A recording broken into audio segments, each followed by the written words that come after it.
Bonjour à tous, merci encore de votre fidélité. Je suis très heureux de vous retrouver pour ce nouveau numéro de School TV Le Mag. 30 minutes sur la scolarité de vos enfants, à chaque fois une initiative et une thématique forte, toujours avec Alix Nguyen. Salut Patrice. Ça va? Ça va très bien. Je sais que vous allez me dire bonsoir, mais on peut se dire bonsoir aussi, il n'y a pas de souci Alix. Le sommaire, le voici, gros plan aujourd'hui sur Tours, une ville concentrée sur sa transition énergétique, le bâti, les écoles bien évidemment, qui vont montrer l'exemple. On voit ça dans un instant avec notre invité. Priorité éducation, et Tours l'a bien compris, la cité des Tourangeaux mettent des moyens pour un projet éducatif ambitieux. Cela passe par la culture et le numérique bien évidemment. Les précisions là aussi dans un instant, et puis il y aura une loupe au programme dans une dizaine de minutes. Oui, et je vous parle de classes à Tours qui prennent l'apparence d'orchestre. Bonsoir Alix. Allez, c'est parti.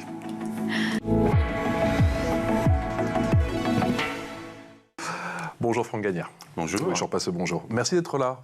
Vous êtes l'adjoint au maire. Merci d'être venu nous voir sur le plateau de School TV, chargé de l'éducation de la très très belle ville de Tours, 140 000 habitants. C'est ça, environ. Combien d'élèves? 9 300 élèves dans les écoles primaires de la ville. Et pas mal de groupes scolaires, j'imagine. 58. 58 groupes scolaires, et pas mal de groupes scolaires aussi qui vont voir leur visage modifié en raison de cette transition énergétique et écologique. Quel est le plan que vous avez mis en place? Alors le plan École en transition, qui est le projet qui regroupe l'ensemble des actions qu'on souhaite mener dans les écoles, effectivement, dans la première priorité, je dirais, c'est l'action sur le bâti, parce que malheureusement à Tours, comme dans pas mal de villes en France, on a des groupes scolaires qui datent des années 60-70, ouais, avec des constructions qui n'étaient pas faites forcément pour durer, sauf qu'elles sont pour partie toujours là. Et aujourd'hui, on les a bien connus. Il faut les démolir, ouais, et les reconstruire. Et donc c'est un plan ambitieux, c'est à peu près un peu plus de 120 millions d'euros sur 10 ans. Pour la rénovation et la reconstruction des écoles de la ville. 25 établissements prioritaires sur les 85 que compte la ville. 11 vont faire l'objet de projets de rénovation, ou un petit peu plus que ça finalement? Si on compte les reconstructions et les rénovations, il y a à peu près un tiers des écoles qui vont être concernées. Donc sur les 58, ça fait une petite vingtaine d'écoles qui vont devoir avoir ces travaux dans les années à venir, qui ont déjà commencé, puisqu'on va réceptionner une école reconstruite au printemps prochain, par exemple. Au printemps prochain, déjà une première école qui va sortir de terre avec combien de classes? Donc là, c'est une école maternelle. D'accord. C'est 5 classes. Ce sera une école en bois paille. Ce sera la première école en bois paille de la ville. D'accord. Parce qu'évidemment, quand on les reconstruit totalement, on en profite pour faire les constructions les plus vertueuses possibles, avec des matériaux biosourcés, avec ce qu'on appelle des orientations bioclimatiques, pour maximiser les apports lumineux, sans avoir l'effet four l'été. Parce que quand on parle de rénovation énergétique, de transition écologique, il y a le confort d'été, le confort d'hiver, pardon, mais il y a aussi beaucoup maintenant le confort d'été et la gestion des épisodes de canicule. Effectivement. Comment on repense l'école? Comment on repense l'espace justement? Et qu'est-ce qui a motivé et rythmé, si je puis dire, votre réflexion quant à ce plan en transition? Alors il y a plusieurs enjeux. Il y a celui qu'on évoque là, d'abord celui de la transition énergétique, l'isolation des bâtiments, les économies d'énergie, le confort des utilisateurs, c'est le premier enjeu. Mais il y a aussi un enjeu plus pédagogique dont on parle moins, c'est dans la redéfinition des espaces, comment on inclut aussi les besoins nouveaux des équipes enseignantes, des enfants, pour que ce soit des espaces éducatifs adaptés aux pratiques pédagogiques d'aujourd'hui, et aussi à la composition des classes telles qu'elles sont aujourd'hui, ou des classes où on vise à l'inclusion du plus grand nombre. C'est-à-dire qu'une classe ou telle salle de sport peut être modulables, en tout cas seront modulables dans vos écoles? Alors il peut y avoir des espaces modulables, par exemple on peut penser à des classes qui peuvent se diviser en deux, parce que maintenant il y a pour certains niveaux des classes qui sont à demi-groupe, c'est ce qu'on appelle le dédoublement des classes. C'est aussi des espaces qui servent à faire autre chose que la classe telle qu'on l'a connue, avec tout le monde aligné, type conférence derrière le bureau avec le tableau du maître. Il y a d'autres espaces, alors en maternelle bien sûr les espaces de motricité, mais en école élémentaire ça peut être aussi des espaces pour les arts plastiques, ce type d'espace qui est de plus en plus aussi demandé, plébiscité, et comme on ne peut pas avoir un espace pour chaque usage, ça implique d'avoir des espaces modulables et qui puissent se mutualiser entre les différentes possibilités qui vont être offertes ensuite aux enfants. Alex. Et il y a le dispositif récré en herbe aussi. Alors ça, c'est pour les extérieurs, effectivement, parce que les cours d'école maintenant, c'est pas simplement l'espace récréatif, ça devient aussi un espace pédagogique. Alors là, vous affichez effectivement un exemple. Récré en herbe, c'est une programmation qui vise à la fois à végétaliser, à débitumer les cours d'école, mais aussi à réaménager pour qu'il y ait différents types d'espaces. Bien sûr, on lutte contre les îlots de chaleur, c'est la première ambition, hein, la transition écologique là encore, mais aussi on a des espaces pour faire classe dehors, parce que c'est une demande importante maintenant des équipes enseignantes de pouvoir faire classe dehors, parce qu'on y pratique d'autres types de pédagogie. On n'a plus besoin de les convaincre, aujourd'hui c'est eux qui sont demandeurs. Ah, c'est eux qui sont demandeurs, hein. Alors les premiers, peut-être il a fallu les convaincre, hein, mais en fait ces espaces récré en herbe, on n'avait pas forcément nous dessiné les cours d'école à la base, on avait nos objectifs, on savait qu'on voulait les réaménager pour avoir des espaces sportifs, des espaces plus calmes. On savait qu'on voulait lutter contre les îlots de chaleur, promouvoir la biodiversité, et on a mis tout ça en discussion. Et vous avez concerté les élèves aussi ? Et voilà. Et en fait, c'est dans les premières concertations où les élèves, avec les équipes enseignantes, alors en étant accompagnés par l'atelier d'urbanisme chez nous, qui ont redessiné vraiment les cours d'école et qui ont fait apparaître dans leur demande quelque chose qu'on n'avait pas initialement prévu, à savoir des espaces pour faire classe dehors. Et je crois d'ailleurs que des villes viennent visiter vos cours. Alors complètement, on n'a pas été tout à fait les premiers en France, hein, puisqu'il y avait à Paris les cours Oasis. Mais dans quelle mesure est-ce que vous distinguez d'autres villes qui végétalisent leurs cours de récréation ? On est quand même parmi les premiers en France, puisqu'il y a des villes, en gros l'ouest de la France, chez nous, qui sont venus voir ce qu'on faisait pour s'en inspirer parfois assez largement et même le dupliquer. Parce que il y a un label Tours, je sens. Ça correspond complètement à ce qu'est aujourd'hui l'attente des enfants, des enseignants, des parents d'élèves. Mais c'est quelque chose qui s'est passé en très peu de temps. Hein. À Tours, jusqu'en 2018, quand on refaisait une cour, on mettait une couche de bitume. Mais ça correspondait à l'époque à ce qui était demandé. Voilà, on voulait la couche de bitume parce qu'il fallait pas se salir, parce qu'il fallait avoir le champ de vision total pour surveiller les élèves, et parce qu'aussi on vivait sur ce présupposé, mais qui est faux, que une cour où tout est au même niveau, où il n'y a pas d'obstacle, etc., les élèves se blessent moins. Et en fait, c'est exactement l'inverse. C'est exactement l'inverse, parce que je vous disais, il y a l'objectif écologique, mais il y a aussi l'objectif de réaménagement. Et ce que disent les enseignants, ce que constatent les directeurs d'école, c'est qu'il y a moins d'accidents, il y a moins de conflits dans la cour, parce que les différents espaces, ça fait qu'il y a les élèves qui veulent faire du sport, ils sont d'un côté, ceux qui veulent... Les filles ont plus d'espace notamment, sont ailleurs. Et donc tout n'est pas colonisé par le jeu de ballon, effectivement. Et ceux qui veulent courir ne vont pas percuter ceux qui, au contraire, voulaient rester tranquillement à discuter, parce que chacun peut y trouver sa place. Est-ce que justement ces écoles qui vont sortir de terre dans les prochains mois, dans les prochaines années à Tours, vont dans une certaine mesure inspirer la ville tout entière qui, j'imagine, elle aussi va faire doucement mais sûrement sa transition? Ah bah totalement, oui. Parce qu'on parlait... des récré en herbe, on a un plan nature en ville, hein, avec les mêmes objectifs, hein, de revégétalisation de la ville, de réappropriation des espaces publics. On a bien sûr plus largement un plan de rénovation énergétique des bâtiments, pas que sur les bâtiments scolaires. Alors il se trouve que pour la plupart des villes, et c'est le cas à Tours, l'essentiel du patrimoine municipal, du patrimoine bâti, en fait c'est les écoles, c'est l'essentiel de nos bâtiments.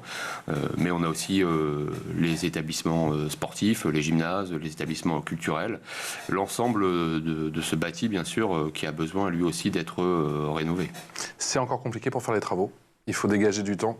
Il faut décaler les élèves, il faut trouver du temps en dehors des périodes d'été. Mais c'est des travaux qui durent plus longtemps que la période estivale des 2 mois de l'été. Hein. Donc bien sûr, il y a des travaux soit en site occupé. Alors selon la configuration des établissements, parfois on peut mettre tous les élèves dans une aile et puis faire les travaux comme ça par roulement. Mais parfois effectivement il faut faire déménager l'école pendant un an et demi. L'exemple que je prenais tout à l'heure de l'école qu'on va réceptionner au printemps, là, c'est une école maternelle qui s'appelle Jean de La Fontaine. Et bien pendant la période des travaux, les élèves ont été accueillis dans une autre école et la ville a organisé le déplacement quotidien le matin et le soir des élèves pour que ça n'impacte pas les familles. Il était aussi important justement d'impacter, d'appliquer ça aux écoles maternelles, car tout commence dès la maternelle, justement. Sur les bâtiments, effectivement, on traite de la même manière les écoles élémentaires et les écoles maternelles, parce que de ce point de vue-là, les besoins sont pas exactement les mêmes, mais similaires. Et puis lorsque vous avez des écoles, nous c'est des écoles un peu préfabriquées, alors selon les villes, on appelle ça GIP, Payron, etc. C'était le cas de l'école Jean de La Fontaine. De toute façon, on ne peut plus faire aucun travaux, parce que ça nécessiterait des reprises de fondation extrêmement complexes. Donc la seule chose qu'on peut faire, c'est les démolir et les reconstruire. Donc on le fait. Et puis pour les autres, effectivement, on fait des rénovations énergétiques importantes, donc qui font qu'on livre une école quasiment neuve, si ce n'est qu'on n'a pas touché la configuration extérieur. Est-ce que la restauration scolaire va dans le même sens? Est-ce qu'elle fait partie justement de la même réflexion? Est-ce que ça doit être un exemple justement de ce que doit être l'école de demain, si je puis dire? C'est un temps important, celui de la pause méridienne, parce que c'est un temps qui est difficile, parce qu'il y a beaucoup d'enjeux. Il faut à la fois effectivement que les élèves mangent, qu'ils aient un temps un peu récréatif, de repos, et puis aussi parfois un temps un peu éducatif, parce que c'est ce qui est demandé, tout ça en finalement très très peu de temps. Ouais. Donc c'est un temps important sur lequel effectivement on investit beaucoup, alors au premier rang desquels sur l'alimentation bien sûr. Nous à Tours on est en matière de bio, de local, au-delà des objectifs de la loi Egalim déjà. C'est-à-dire mais on poursuit, hein. C'est-à-dire que vous savez, hein, la loi Egalim, il y a un pourcentage de bio et de production locale qui a été respecté. Nous, on est au-delà des chiffres, hein, les 30% et les 50%, les fameux. Alors ça prend un peu du temps aussi parce qu'il faut installer des filières locales, réinstaller des filières locales pour pouvoir s'approvisionner. Hein, parce c'était compliqué à trouver à Tours? On a à peu près 8000 enfants un peu plus de 8000 enfants qui déjeunent chaque jour dans les cantines, hein, donc ça fait un volume de repas important à produire. Bah, ça dépend. Hein. Sur les céréales, par exemple, on peut trouver. Sur la viande, c'est plus difficile. Enfin, ça prend plus de temps, hein, mais on s'y attelle. Et puis nous, on a fait ça, l'amélioration de la qualité, la diversification des menus. On a mis en place l'alternative végétarienne, tout en baissant les tarifs. Parce que c'est important, il ne faut pas que ça soit réservé simplement à certains. On avait une particularité à Tours, c'est qu'on était la seule ville de plus de 100 000 habitants qui n'avait pas ce qu'on appelle de tarification sociale. C'est-à-dire que tout le monde payait le même tarif, c'était 3,35 € en l'occurrence. Nous, on a mis une tarification sociale au quotient familial, donc on paye en fonction de ses besoins. Le tarif le plus bas est à 70 centimes. Et en mettant en place cette tarification, eh bien, plus de 60% des familles ont vu le prix de leur repas diminuer. Franck Gagnard, je reprends vos propos. L'alternative végétarienne, du coup, c'est tous les jours? Alors, c'est une alternative, hein, donc c'est pas une obligation. Oui, mais lorsque les familles s'inscrivent, vous avez deux choix. Le menu qu'on avait appelé mixte, où vous avez du végétarien une fois par semaine, mais le reste du temps de la viande, du poisson. Et puis l'alternative végétarienne quotidienne, où là, tous les jours, c'est végétarien. Avec un certain succès? Comme les autres villes qui l'ont fait, on est aux alentours du 10% des familles qui ont choisi cette alternative. D'accord. Alix? S'agissant de l'offre sportive à Tours, en quoi consiste le programme Cité Club ? Alors à Tours, on a la chance d'avoir à peu près tous les sports qui sont représentés à l'exception de deux. Sur la ville, il n'y a pas l'équitation et il n'y a pas la lutte. Hein, mais sinon, on a tous les sports. Donc on a un partenariat important avec les clubs sportifs. On a nous-mêmes, au sein de la ville de Tours, beaucoup d'éducateurs sportifs qui interviennent dans les écoles. On parlait de l'alimentation. L'alimentation, c'est la santé, mais le sport, c'est aussi la santé. Hein, on parle beaucoup maintenant de sport santé. Donc on est attentif à ce que les élèves puissent bénéficier d'initiations à beaucoup d'activités sportives. Et vous les sensibilisez sur ces problématiques-là? Vous proposez des Bien sûr, oui. On a comme tous l'apprentissage du vélo, mais on est attentif parce que les clubs sportifs, on les subventionne à ce qu'ils puissent aussi intervenir dans les écoles. On a des clubs sportifs qui sont champions d'Europe, hein, c'est le cas du volley, qui intervient dans les groupes scolaires. Voilà. Et donc on a un partenariat important et le sport santé, ça fait partie effectivement des pratiques pédagogiques qu'on pousse dans les écoles. Comment vous travaillez justement avec les différentes associations sportives pour peut-être éduquer les enfants sur le plan civique? On sait que le sport, c'est un levier important justement pour inculquer ces valeurs. On en parle beaucoup en ce moment. Bien sûr, oui. Notamment les pratiques collectives, parce qu'on apprend, certes on fait du sport, mais en fait quand on est dans une équipe, on apprend aussi à coopérer. Et puis on apprend aussi à être dans une compétition, mais à savoir marquer les limites de cette compétition, à savoir le fair play, accepter que parfois on gagne, parfois on perd, et puis ça ne remet pas en cause sa propre valeur, mais simplement c'est un jeu, voilà. Donc l'ensemble de ces valeurs que porte le sport, hein, on pourrait qualifier ça d'une forme de fraternité, c'est effectivement quelque chose d'important parce que l'école, on vient pour y apprendre des fondamentaux, le maths, le français, etc. Mais on vient aussi pour apprendre à vivre en société, hein, c'est ce que vous soulignez. C'est quelque chose d'important. C'est aussi pour ça qu'à Tours, on travaille sur la mixité sociale dans les écoles. Une autre particularité qu'on avait, c'est qu'on n'avait pas de sectorisation scolaire. D'accord. Voilà. Donc on a mis en place cette sectorisation scolaire pour favoriser la mixité dans les Et établissements vous avez scolaires. déjà un peu de recul pour voir d'éventuels résultats, justement? Alors on a commencé il y a 3 ans, là c'est parce qu'on l'a fait en 3 étapes, 3 secteurs différents de la ville, sachant que c'est une application progressive, puisque ça ne s'applique qu'aux nouveaux entrants. Les élèves qui sont déjà dans des écoles, ils peuvent terminer leur scolarité. Mais effectivement, on voit que ça commence à avoir, en tout cas c'est ce que nous disent les directions d'école, des effets sur les nouveaux entrants, et ça rééquilibre un peu aussi les effectifs dans les établissements. Comment on met en place justement une telle mesure? C'est beaucoup de travail. On la met en place justement avec le recteur bien évidemment et j'imagine tous les directeurs et les directrices d'école. Alors les premiers qu'on concerte évidemment, et même on leur donne presque la plume pour dessiner les secteurs, c'est les directrices et directeurs d'école, parce qu'ils connaissent leur territoire, parce qu'ils ont aussi une pratique, ils font les inscriptions depuis des années. Donc c'est les premiers qu'on concerte et qui vraiment prennent la plume pour dessiner les secteurs. La deuxième étape, c'est les parents d'élèves. Parce que un peu réticent? Non, pas réticent.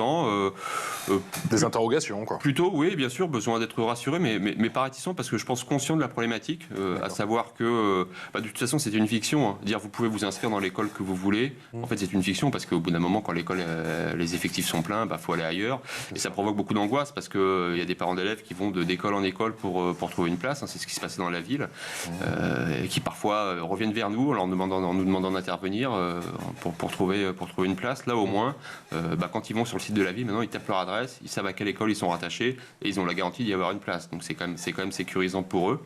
Et puis parce que finalement, même si ça peut provoquer des craintes, moi j'ai rencontré aucun parent d'élève qui m'a dit la mixité à l'école, moi j'en veux pas, quoi. D'accord.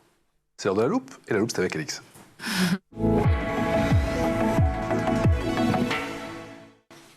Alix, à Tours, les classes se transforment littéralement en orchestre. Oui, une initiative rendue possible grâce à l'association Orchestre à l'école. À Tours, 5 écoles ont formé un orchestre, d'autres sont sur le point de suivre, et ce programme, il s'étend à l'échelle nationale. Plusieurs dizaines de milliers d'enfants dans tous les départements de France sont concernés. S'agissant du processus, les élèves d'une même classe sont regroupés pour former un orchestre et poursuivre cette expérience pendant 3 à 4 ans. 2 fois par semaine, les professeurs de l'école de musique se déplacent dans l'établissement scolaire, une fois pendant 1 heure pour des sessions d'apprentissage au pupitre et une autre fois pendant 1 heure pour les répétitions d'orchestre. Et pour encadrer un orchestre, il faut entre 3 et 8 professeurs. Côté instruments, leur choix dépend de ceux enseignés par les professeurs en question. Le tout en veillant à l'équilibre musical de l'orchestre et aussi en tenant compte de la culture du territoire, comme les bandas à Bayonne, par exemple. Ces formations musicales de rue composées d'en moyenne 25 musiciens et qui animent les férias. Les instruments sont fournis par un luthier de la région qui assure également leur entretien tout au long du projet. C'est complètement gratuit pour les familles. On écoute Marianne Blaillot, fondatrice et déléguée générale d'Orchestre à l'école, nous parler de la genèse et des objectifs de cette initiative. Le premier orchestre à école est né en 1999. On l'a mis en place parce qu'on s'est rendu compte que moins de 2% des enfants français ne pratiquaient un instrument de musique. Donc l'idée, c'était de développer la pratique instrumentale. On a mis un orchestre à école, puis 2, puis 3. Et au fil des résultats des orchestres à école, on s'est aperçu que c'était beaucoup plus que la musique, que les enfants qui y participaient étaient des enfants beaucoup plus épanouis, qui prenaient confiance en eux, qui réussissaient mieux à l'école et qui apprenaient à collaborer et tout un tas de valeurs qui les aidaient. Et donc on a décidé de développer le dispositif et de fil en aiguille, on est arrivé à 1600 orchestres à l'école dans 99 départements en France. Mais c'est pas encore assez parce qu'il y a 64 000 établissements en France. Donc notre ambition, c'est de le développer dans tous les départements, partout où il y a l'envie de monter un orchestre à l'école.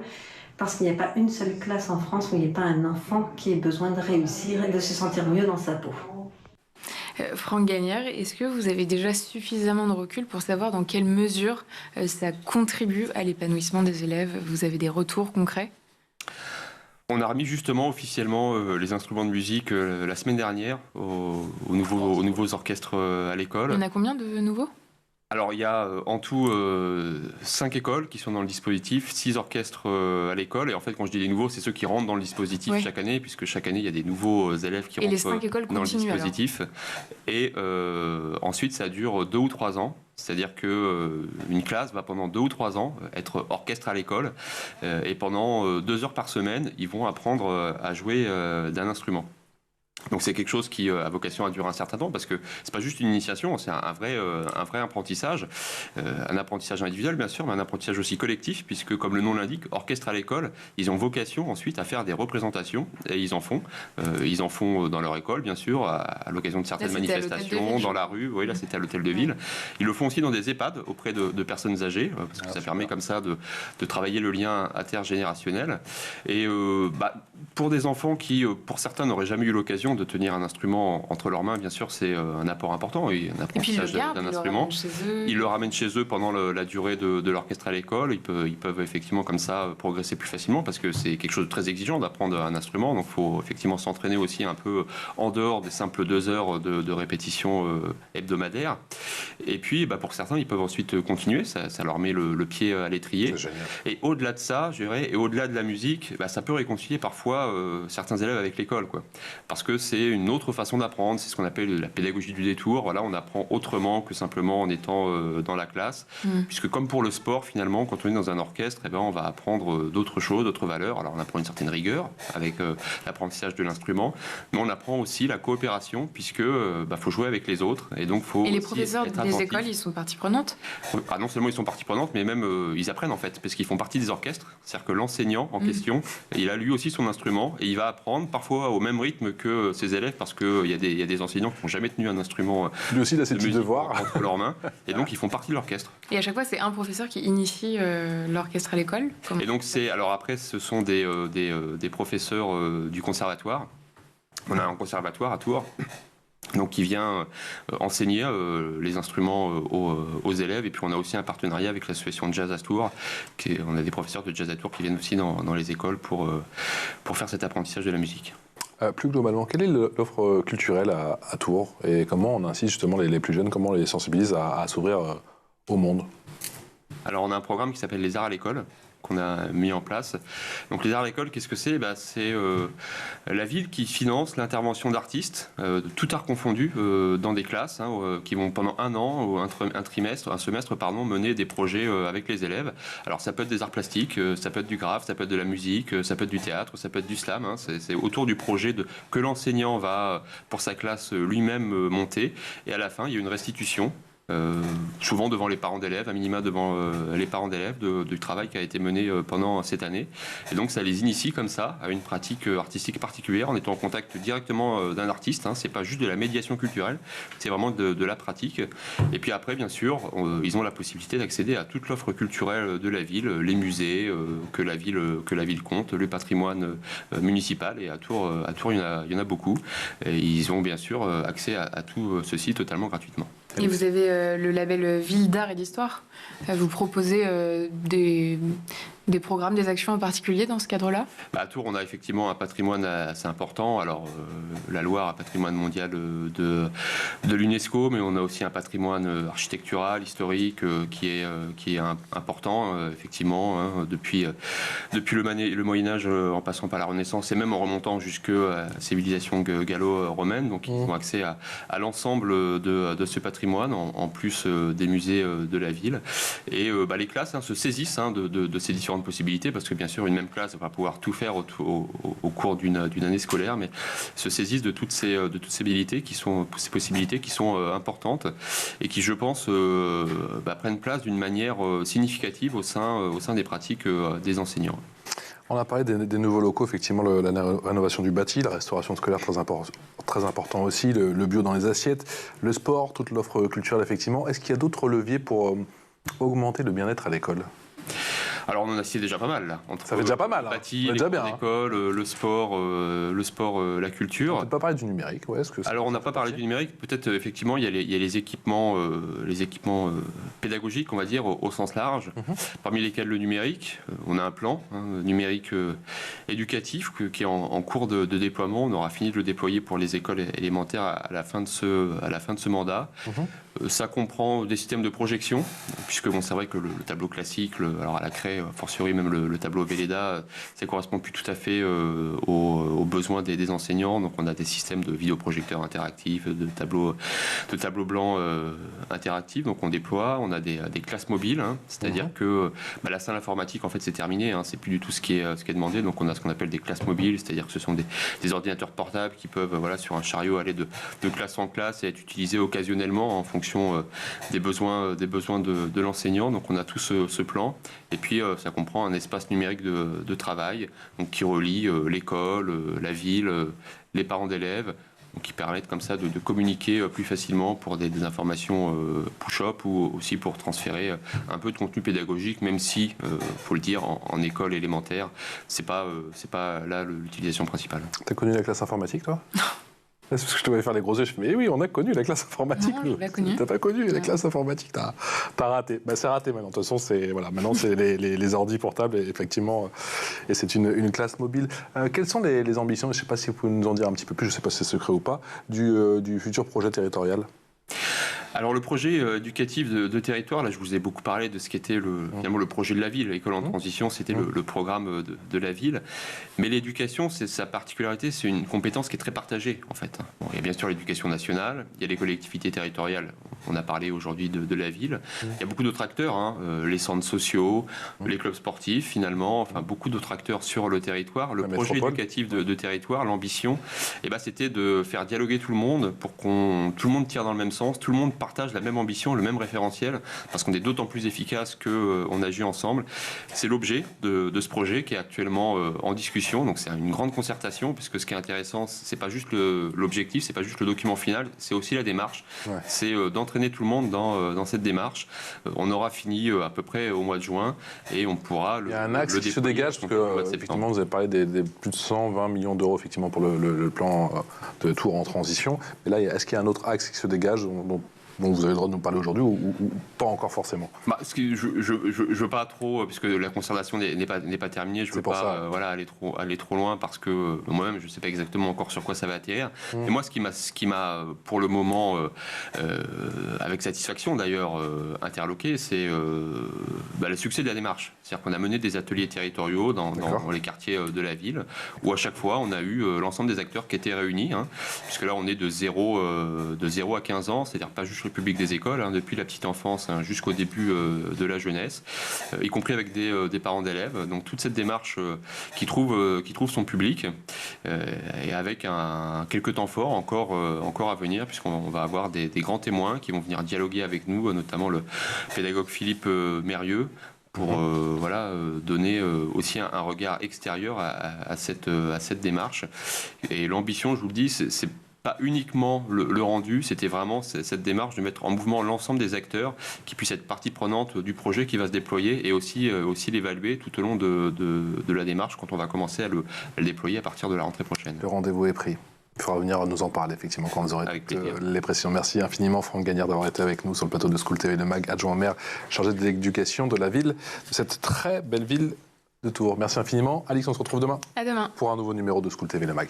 Excellente journée.